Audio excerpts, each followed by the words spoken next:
প্রশ্নে বলা হয়েছে একটি পাত্রে দুধ ও জলের অনুপাত হচ্ছে 7:5। ওই পাত্র থেকে 9 লিটার মিশ্রণ তুলে সমপরিমাণ জল ঢাললে নতুন অনুপাত হয় 1:1।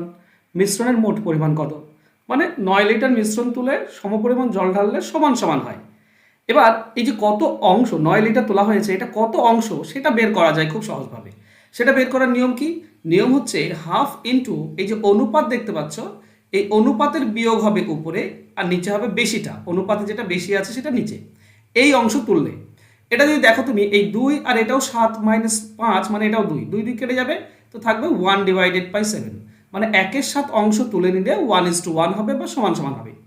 মানে 7 ভাগের 1 ভাগ তুললে এই 1 ভাগটা বলা আছে 9, তাই না? 7 ভাগের মধ্যে 1 ভাগ, তাহলে 1 ভাগ যদি 9 হয় 7 ভাগটা কত? তো 7 9 63 হবে। 1 ভাগ 9 হলে 7 ভাগ 63, মানে টোটাল পরিমাণ হবে 63। অ্যান্সার হবে অপশন সি। তো এইভাবে খুব সহজে তোমরা এই ধরনের অঙ্কের অ্যান্সার বের করতে পারবে। যদি ভালো লাগে তো একটু লাইক করে দাও, আর যদি শেয়ার করে দাও তাহলে খুবই ভালো।